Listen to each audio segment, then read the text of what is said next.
सबके चेहरे पे जो एक खुशी दिख रही है, इससे बिल्कुल 100% प्रतीत हो रहा है कि हाँ आप बिंदास हैं। यस, पीछे वाले भी हैं, उधर वाले भी हैं, सभी बिंदास हैं। चलो अच्छी बात है।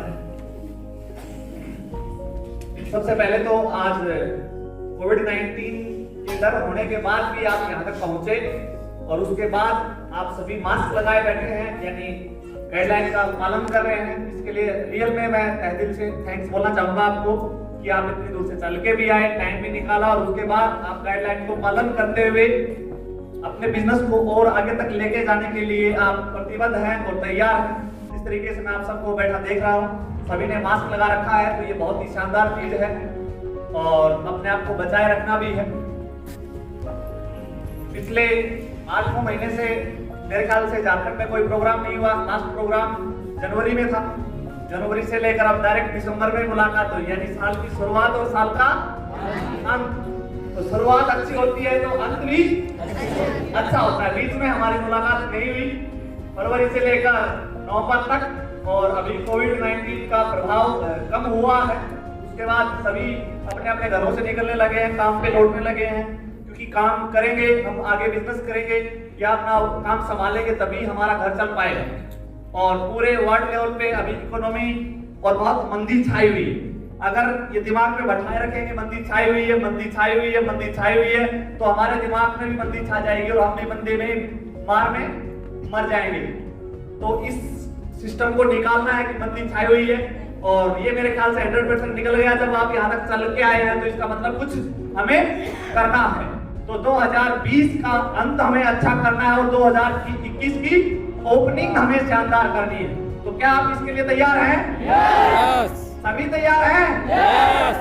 तो 2021 की शुरुआत अच्छी हो, उसके लिए सबसे पहले जब भी कोई नया साल आता है तो क्या होता है, उससे पहले वाली साल में सोचते हैं कि ये मैं बुरी आदत छोड़ दूंगा। यस, ऐसा होता नहीं होता? नए साल में क्या होता है, एक बहाना होता है, एक बहाना होता है, एक टारगेट होता है, एक ड्रीम होता है कि हाँ यार इस चीज के को लेके मैं ये काम कर सकता हूँ। कोई बोलता है मैं 2021 से शराब छोड़ दूंगा, कोई बोलता है मैं धूम्रपान करना छोड़ दूंगा, कोई बोलता है कि मैं कुछ भी, मतलब जो भी गलत आदतें हैं वो छोड़ दूंगा। हमारे अंदर मेरे ख्याल से ऐसी कोई गलत आदतें नहीं है। हमें कुछ नया करना है, छोड़ना नहीं है, हमें पकड़ना। क्या करना है? पकड़ना। हमें अच्छे काम करने की आदत डालनी। हिंदुस्तान आजाद हुए बहुत समय हो गया, सब जानते हैं, और हमारे टाइम पे भी और भी कई देश आजाद हुए थे, हमारे से 5-10 साल आगे पीछे। लेकिन बहुत सी कंट्रियां ऐसी है जो, पाकिस्तान को अगर मैं छोड़ दूं, उसके अलावा बहुत सी कंट्री ऐसी है जो हमारे साथ ही आजाद हुए थे लेकिन हमारे से ज्यादा डेवलप हो चुके हैं। यस, अब हमें मुकाबला या हमें किसका साथ चाहिए, मतलब पाकिस्तान जैसे देश को लेके हमें चलना चाहिए या एक डेवलप कंट्री को लेके चलना चाहिए? क्योंकि पाकिस्तान की अगर हम होल्ड करेंगे तो पाकिस्तान जैसे बन जाएंगे, और किसी बड़ी कंट्री की जो विकसित कंट्री है उसकी हम बराबरी करने की अपने आप को इक्वल समझेंगे तो हम बड़े बन जाएंगे। यस, इसके लिए सबसे पहले जैसे डायरेक्ट सेलिंग हिंदुस्तान में बहुत समय पहले आई थी, उसके बाद भी एक बहुत बड़े लेवल पे वर्क नहीं हो पाए हिंदुस्तान के अंदर। उसकी वजह है कि हमारे जो डीएनए है उसके अंदर बेचना और प्रमोट करने वाला जो कॉन्सेप्ट है ना, वो वीक, वो नेगेटिव। हर आज किसी को भी बोल दो कि ये चीज आपको बेचनी है तो पीछे हटेगा, नफरत की नजर से देखते हैं। यस, हिंदुस्तान की अगर 140 करोड़ पॉपुलेशन है तो 135 करोड़ लोग बेचने के सिस्टम को गलत मानते हैं, और यही एक देश की सबसे बड़ी वजह है जो हिंदुस्तान को जिस स्पीड से हम विकसित होने चाहिए थे, जिस स्पीड से हमारा देश डेवलप होना चाहिए था, नहीं हो रहा। क्यों? क्योंकि कहीं भी जब ये बात आती है बेचने का कॉन्सेप्ट, तो हम उसको नफरत की निगाह से देखते हैं, ऐसे देखते हैं जैसे बहुत बड़ा जुर्म कर रहे हो। ये हमें अपने डीएनए से निकालना होगा, इसको बाहर फेंकना होगा। बेचना कोई जुर्म नहीं है, प्रमोट करना कोई जुर्म नहीं है। ये दुनिया का, मैं आपको बताऊंगा प्रैक्टिकल, ये दुनिया का सबसे महान काम है बेचना। हर इंसान जो कामयाब है वो कुछ ना कुछ बेचता है, जो नाकामयाब है वो भी बेचता है नेगेटिविटी। कामयाब इंसान बेचता है जिससे वो कामयाब होता है, और नाकामयाब इंसान बेचता है जिससे वो नाकामयाब खुद है और वही लोगों को सिखाता है। आप समझ सकते हैं। मैं अगर चाइना की बात करूं तो चाइना आज यही पॉपुलेशन, हमारे वाली पॉपुलेशन है 10 करोड़ लोग, ज्यादा होंगे। अगर हमारी 130, 35, 40 है तो आप 150 करोड़ पॉपुलेशन होगी। यस, लेकिन 150 पे 150 करोड़ लोग बेचने के कॉन्सेप्ट को दुनिया का सबसे बेहतरीन कॉन्सेप्ट मानते हैं। कैसे? ताली लास्ट में बताएं कैसे। पूरे वर्ल्ड पे कब्जा कर रखा है बेचने के कॉन्सेप्ट। यस या नो? यस। पूरे वर्ल्ड पे वहां पे नहीं लगती नौकरियों के लिए लाइन, वहां पे नहीं, इतनी वैकेंसियां नहीं निकलती हैं। वो है आत्मनिर्भर। क्यों है आत्मनिर्भर? आत्मनिर्भर बोलने से आत्मनिर्भर नहीं हो सकता। आत्मनिर्भर बनने के लिए दिमाग में पहले हमें अपने अंदर उतारनी होती है कुछ चीजें। वो बेचने के कॉन्सेप्ट की वजह से पूरे वर्ल्ड कहीं ना कहीं उनकी मुट्ठी में है। यस या नो? यस। कोविड-19 के टाइम पे पूरी दुनिया को पता था कि चाइना की वजह से पूरे वर्ल्ड में फैला है, लेकिन कोई भी कुछ नहीं कर पाया। कर पाया? क्योंकि पूरे वर्ल्ड की इकोनॉमी, कुछ पूरे वर्ल्ड के लोग कहीं ना कहीं चाइनीज प्रोडक्ट के चक्कर में बंधे हुए हैं। पूरा सिस्टम हिल जाता है। अगर चाइना हाथ पीछे खींच ले तो पूरी दुनिया हिल जाती है। इसलिए कुछ भी नहीं कर पाए। नहीं तो सब कुछ किया जा सकता था चाइना का भी। वहां पे 150 करोड़ पॉपुलेशन है, तो 150 करोड़ लोगों के दिमाग में बेचना दुनिया का सबसे महान वर्क है। इसीलिए वो इंडिया, चाइना में तो बेचते ही है, इंडिया में भी बेचते हैं, जापान में बेचते हैं, अमेरिका में बेचते हैं, पाकिस्तान में बेचते हैं, पूरे यूरोप में बेचते हैं, पूरे एशिया सब कहीं बेचते हैं। अब बेचने का काम महान है या नीचता का है, या आप समझ सकते हैं। वहां पे 15 साल का बच्चा भी बेचता है, 20 साल का बच्चा भी बेचता है, 50 साल का आदमी भी बेचता है, सब कोई बेचने में लगे हुए। ऐसी कंट्रियां, अमेरिका पूरी दुनिया को हथियार सप्लाई करता है। यस या नो? यस। हथियार कोई जरूरतमंद की चीज नहीं है हथियार, लेकिन वो पूरी दुनिया का फायदा उठाती है। क्या बेचती है? वो दिमाग के साथ साथ पूरी दुनिया को पढ़ती है कि पूरी दुनिया में जरूरत क्या है।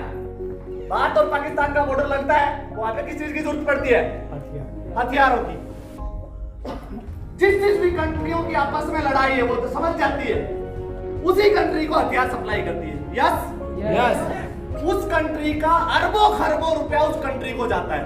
वो डेवलप है, आज बेचने पे विश्वास करते हैं। वो देखते हैं कौन से देश को किस चीज की जरूरत है, उसी चीज को वो डेवलप करते हैं और बेचने पे विश्वास करते हैं। आज चाहे रूस हो, जापान हो, जर्मनी हो, फ्रांस हो, लेकिन हम बेचने के कॉन्सेप्ट को सबसे वीक कॉन्सेप्ट मानते हैं। हम बेचने के कॉन्सेप्ट को सबसे वीक कॉन्सेप्ट मानते हैं, इसलिए बेरोजगार हैं और तब तक रहेंगे। कोई सरकार आ जाए, कोई दुनिया आ जाए, नहीं बदल सकती, नहीं दे सकती रोजगारी, बेरोजगारी को दूर नहीं कर सकती। जब हम ठान लेंगे कि हम बेच सकते हैं, तब बेरोजगारी दूर होगी। एक बार मैं दिखाई दे रहा हूं सबको? जब हम मान लेंगे कि बेच सकते हैं तो बेरोजगारी को दूर किया जा सकता है। अरे अमेरिका, जापान, जर्मनी जैसी कंट्री हथियार सप्लाई करके अपने देश को महान बना सकते हैं, तो हम जरूरतमंद की चीजें बेच के अपने आप को महान नहीं बना सकते। पहले हम बोलते थे स्वदेशी अपनाए देश बचाए, सिर्फ स्वदेशी अपनाने से देश नहीं बचेगा। अपना स्वदेशी अपनाने का मतलब क्या है? अपना पेट पालना। अब हमें स्वदेशी अपनाने के साथ साथ बाहर बेचना भी पड़ेगा द कंट्री। सबसे पहले हमें इंडिया में बेचना है। जब हम बेचने पे उतरेंगे सब लोग, तो विदेशी कंपनियों की जरूरत ऑटोमेटिकली खत्म हो जाएगी। और जब यहाँ बेच के भरपूर मात्रा में हम यहाँ बेच पाएंगे, यानी हम यहाँ कंज्यूम कर पाएंगे अपने प्रोडक्ट, उसके बाद ए कैटेगरी के, बी कैटेगरी के लीडर्स अदर कंट्री में जाके वहां पे बेचेंगे। वो देश का सामान वहां जाएगा, वहां की करेंसी इंडिया में आएगी। सिर्फ देश का पैसा देश में रहने से देश अमीर नहीं होगा। देश का का पैसा देश में रखना होगा, विदेश का पैसा इंडिया में लाना होगा, तब देश अमीर होगा। अपना पैसा देश में रखना, अभी हम लास्ट में बताएंगे एक बार। अपना पैसा जेब में रखने से कोई इंसान अमीर होता है? मेरे पास जो पैसा आज तक है वो मेरी जेब में, क्या अमीर हो जाऊंगा? नो। दुनिया का पैसा जब मेरी जेब में आएगा तब अमीर बनूंगा। ये पुराने नारे हो गए कि देश का पैसा देश में रहेगा। अब हमें बेचने के कॉन्सेप्ट को प्रमोट करना होगा और अपने डीएनए में बैठाना होगा। हम बेच के महान बन सकते हैं। सब बेचते हैं, जो कामयाब है वो बेचते हैं। इंजीनियर क्या बेचता है? अपनी एजुकेशन, अपना सिस्टम, अपना कॉन्सेप्ट, अपना माइंड बेचता है, तब उसको फीस मिलती है। यस? डॉक्टर क्या बेचते हैं? एजुकेशन। हॉस्पिटल क्या बेचते हैं? डॉक्टर का हमें तो बहुत बाद में आता है। हॉस्पिटल में भी अगर आप देखेंगे तो फ्रंट लाइन डॉक्टर्स की नहीं होती है, फ्रंट लाइन बेचने वालों की होती है। यस या नो? डॉक्टर सेकंड पार्ट में आते हैं, फ्रंट लाइन मैनेजमेंट और एडमिनिस्ट्रेशन की होती है। यस? जब आप जाते हो तो मुस्कुराते हैं, तो शर्म नहीं आती, अच्छे से आपसे बात करते हैं, क्योंकि उनको पता है कि डॉक्टर साहब के पास इतना टाइम नहीं है कि वो किसी के साथ मुस्कुराएं भी बात भी करें। वो काम करने के लिए ऑपरेशन कर सकते हैं, वो बीमारी को ठीक कर सकते हैं। हम अच्छा व्यवहार करेंगे, अच्छे से फॉर्म फिल करेंगे, तो पूरी जो फ्रंट लाइन जो होती है वो बेचने के लिए हर इंडस्ट्री में, और वही इंडस्ट्रियां सक्सेस हैं। लेकिन यहाँ पे सक्सेस नहीं है तो वो आम आदमी नहीं है, क्योंकि न वो बेचना चाहता और न उसके पास कोई फ्रंट लाइन है जो बेचने के लिए उसके पास काम करे। भाई हम खुद बेरोजगार है तो किसी को रोजगार क्या देंगे? और बेरोजगार क्यों है? क्योंकि बेचना नहीं चाहते। हमें इस कॉन्सेप्ट से निकलना होगा रियल में, न मोटिवेशन से कोई फर्क पड़ने वाला, न मैं आपको बार बार आके बताऊं कंपनी करो। नो, सबसे पहले आपके डीएनए में ये आएगा कि आज के बाद मुझे किसी भी समय, किसी भी सिचुएशन पे, किसी भी प्रोडक्ट को लेके, अपनी एजुकेशन को लेके, अपने सिस्टम को लेके अगर बेचना पड़ता है, अगर मेरे प्रमोट करना पड़ता है तो मैं करूंगा, मुझे कोई शर्म नहीं आएगी। परिवार में 5 सदस्य हैं तो 5 सदस्य ये सोच के चलेंगे तो परिवार अमीर बनेगा, नहीं तो एक आदमी पिसता रहेगा, दाल रोटी का जुगाड़ चलता रहेगा। अगर बेचने के कॉन्सेप्ट को आप प्रमोट कर सकते हैं, बेचने के सिस्टम को अपने आप में, अपने डीएनए में उसको सेट कर सकते हैं, तो आप अमीर बन सकते हैं। नहीं तो दुनिया आपको बेच के अमीर बनती रहेगी, आप अमीर नहीं बन पाएंगे, इसमें कोई डाउट नहीं। इस सिस्टम को समझना है। किसान भी अपना अनाज पैदा करके बेचता है। यस? बेचता है नहीं बेचता? अगर वो घर में रखेगा तो घर चलेगा नहीं। उसको उस बेचने के लिए 6 महीने लगातार मेहनत करनी पड़ती है। पहले वो बिजाई करता है, बिजाई से पहले खेत को तैयार करता, फिर बिजाई करता, फिर मेहनत करता, और फिर 6 महीने बाद जब फसल की कटाई होती है फिर वो उसको इकट्ठा करता है, फिर वो सोचता है कि कब अच्छा दाम मिले मैं इसको बेचूं। क्या करता है? वो तो नहीं शर्म करता। अगर किसान सोच ले कि सर बेचूंगा नहीं, हम और आपकी तरह कसम खा ले कि बेचूंगा नहीं, तो क्या हो जाएगा? हालत खराब हो जाएगी। इसलिए वो बेचता है। गांव में 2-4 किसान ऐसे भी होते हैं जो इसका भी अनाज ले लिया, इसका भी अनाज ले लिया, और वो मंडी में जाके बेचते हैं। वो उससे 2 पैसे ज्यादा कमाते। क्यों? क्योंकि वो खरीदते भी और बेचते भी। या वो अपनी मेहनत का, तो अपना खेत में जो अनाज पैदा किया उसको तो बेचते ही बेचते हैं, और वो किसी और से लेके भी बेचते हैं जिससे 2 रुपए एक्स्ट्रा आ जाए। अगर उसको धान 1500 रुपए में परचेज किया तो 1600 रुपए में बाजार में बेच देंगे। थोड़ी सी उस पर मेहनत कर लेंगे, 4-5 लोगों को लगा के गाड़ी में डालेंगे, मंडी तक लेके जाएंगे, सिर्फ 100 रुपए के लिए। यस? बेचते हैं। और हम क्या बोलते हैं? मैं साबुन बेचूंगा, मैं शैम्पू बेचूंगा, मैं एलोवेरा बेचूंगा। अरे फिल्मी लाइन में सबसे बड़ा घर है अमिताभ बच्चन का। यस? स्टार, सबसे बड़ा स्टार, बहुत लक्ष्य बेचती है, बेटा आइडिया बेचता है, खुद जरूर बेचता है। अदर कंपनी में बेचते हैं नहीं बेचते? पैसे की कमी है उनके परिवार को? नहीं, उसके बाद भी बेचते हैं। क्यों बेचते हैं? क्योंकि उनको और अमीर बनना है। इतना अमीर बनना है कि आने वाली 50 पीढ़ियों तक किसी के सामने हाथ न फैलाने पड़े। दुनिया में मंदी आए या तेजी आए, उनके परिवार को कोई फर्क पड़ने वाला नहीं, क्योंकि जब तीनों लगे हुए हैं, बेटा भी बेच रहा है, बहू भी बेच रही है और बाप भी बेच रहा है, मरते दम तक बेचेगा। क्यों? क्योंकि मौका है बेचने का। विराट कोहली भी बेचता है। लोग बोलते हैं नेटवर्क नहीं बनाएंगे, बेच देंगे, ये जोड़ने वाला कॉन्सेप्ट नहीं करेंगे। एक छोटा सा दुकानदार भी बेचता है, लेकिन कितने पैसे कमा लेता है? 4 लोग। यस। जो थोड़ा बड़ा दुकानदार होता है, उसको उस शहर में अपनी मार्केट वैल्यू बनानी पड़ती है, फॉलोअर बनाने पड़ते हैं, स्टाफ भी रखना पड़ता है। अगर ट्रेडिशनल वे में बेचोगे, तो दाम रोटी कमाओगे। नेटवर्क बना के बेचोगे तो अमीर बन जाओगे। गजब। कैसे? विराट कोहली क्रिकेट खेलता है, लिमिटेड पैसा मिलता है। आईपीएल में खेला, 1.5 महीने खेला, कितने पैसे मिले उसको? 12-15 करोड़, 16 करोड़ में क्या उसकी प्राइस है। 16 करोड़ में खेलने से उसको 16 करोड़ मिले 1.5 महीना, 45 दिन। यस, हार भी गया तो भी मिले, लेकिन वो 16 करोड़ में अपनी अच्छी परफॉर्मेंस देके अपने फॉलोअर बढ़ाता है, नेटवर्क बनाता है। उसके फॉलोअर करोड़ों हैं, उनको वो प्रोडक्ट बेचता है। क्या बेचता है उनको? प्रोडक्ट। और वो विराट कोहली को देख के प्रोडक्ट परचेज करते हैं, करोड़ों लोग परचेज करते हैं। उसी 1.5 महीने में वो 500 करोड़ का बिजनेस कर जाता है। मैन काम से क्या मिला? विदाउट नेटवर्क क्या मिला उसको? अपनी मेहनत से उसको 16 करोड़ मिले 1.5 महीने में, और अपने फॉलोअर की मेहनत से उसको 500 करोड़ मिले। अब आप क्या करना चाहते हैं? नेटवर्क बनाना चाहते हैं या नहीं? अरे जब अंबानी भिंडी तक बेच सकता है, टाटा नमक तक बेच सकता है, नेटवर्क बना। कभी खुद मिला अंबानी आपको? भिंडी बेचते हुए मिला? टाटा साल्ट बेचते हुए मिला? नो। नेटवर्क बना के काम करते हैं। नेटवर्क। जियो ने क्या किया? फ्री ऑफ कॉस्ट सिम बांटी। यस, पूरे इंडिया में बांटी। किन लोगों ने ली? आप और हमने। आप और हम यानी लोगों ने ली। जब करोड़ों लोगों ने ले ली, उसको पता चल गया कि नेटवर्क बन गया।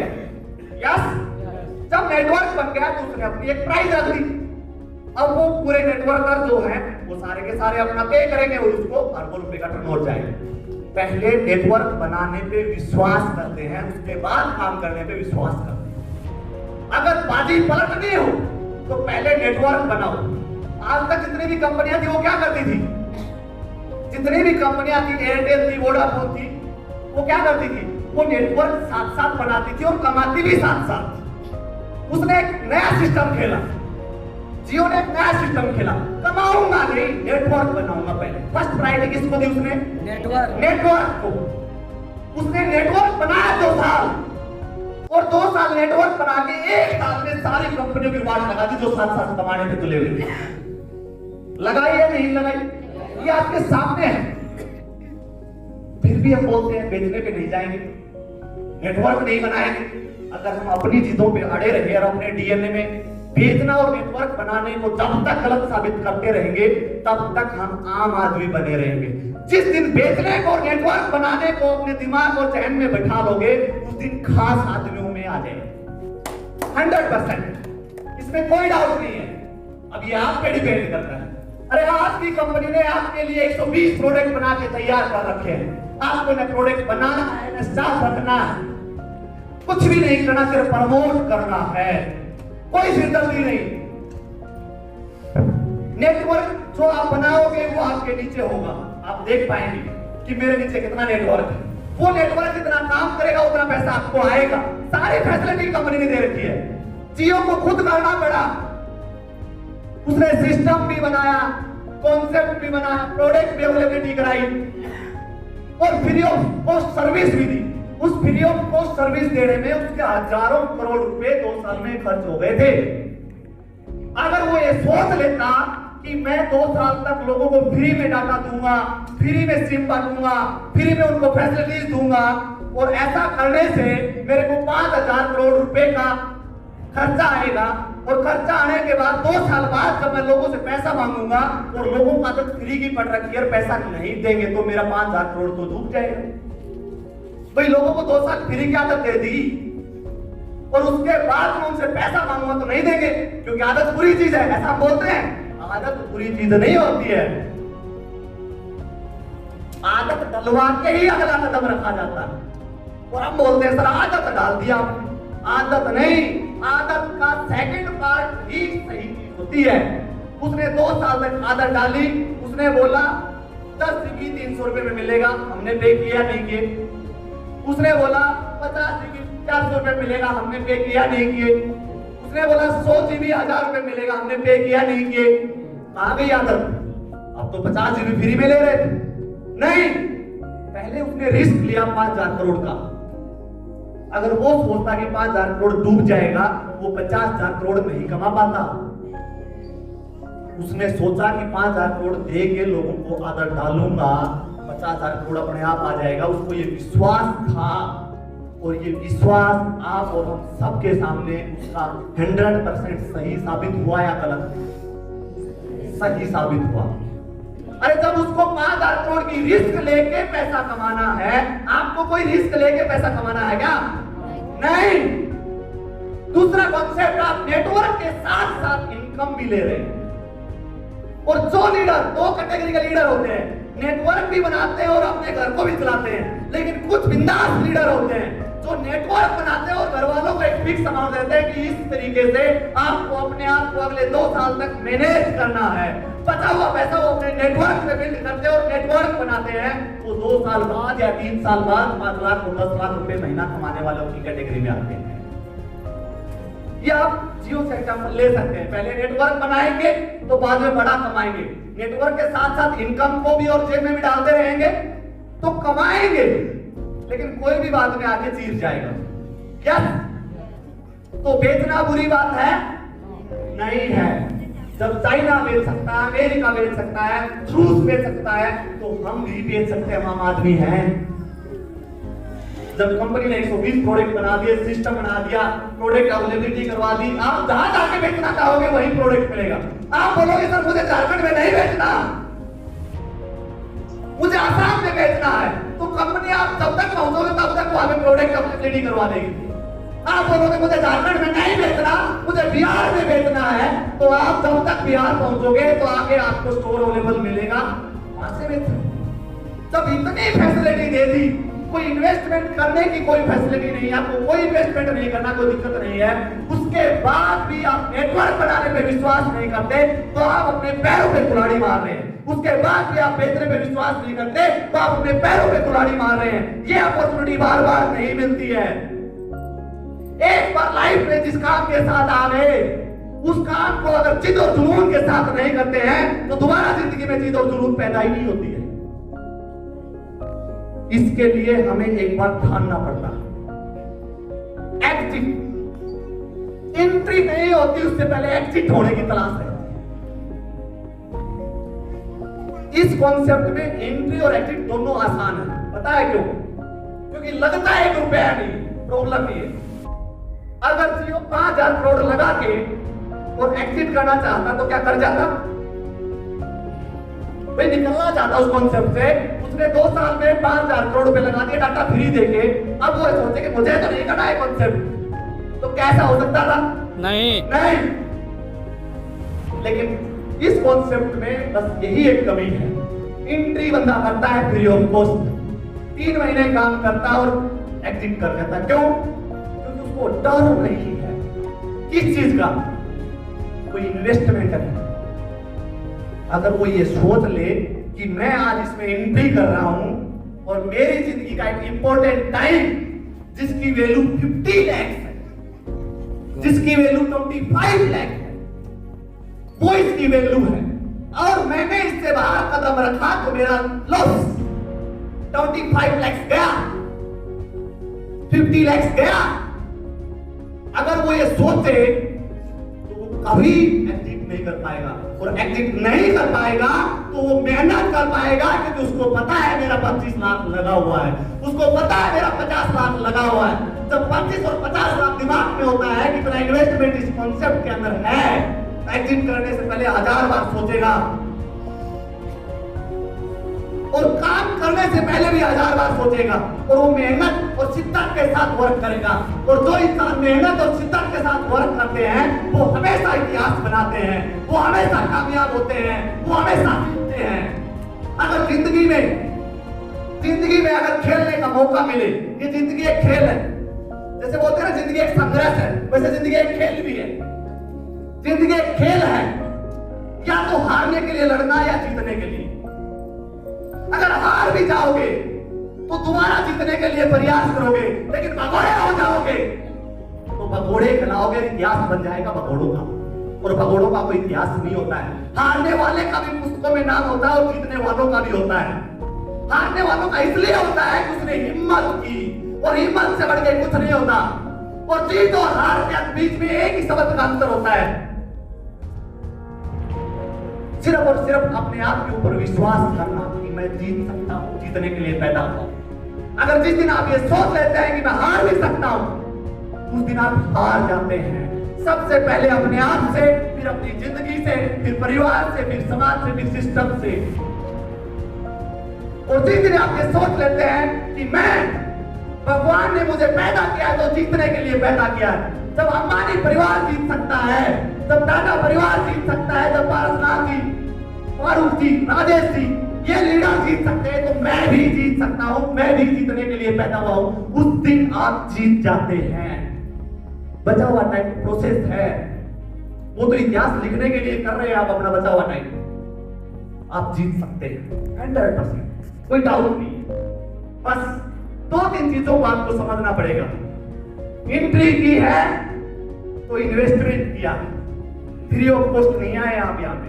आपने अपना समय लगाया है, आपने अपने लोगों को इस सिस्टम में जोड़ा है, लोगों का विश्वास लगाया है। उस विश्वास को छोड़ के अगर आप एक्टिंग करते हैं तो आप भगोड़े कहलाएंगे और कभी विश्वास के लायक नहीं बनेंगे आप। और बेचने पे विश्वास करना है, प्रमोट करने पे विश्वास करना है। जब अमेरिका बेच सकता है, जापान बेच सकता है, चाइना का छोटा छोटा बच्चा बेच सकता है, अमिताभ बच्चन बेच सकता है, माधुरी दीक्षित बेच सकती है, अभिषेक बच्चन बेच सकता है, उसकी ऐश्वर्या राय बेच सकती है, तो हम क्यों नहीं बेच सकते? विराट कोहली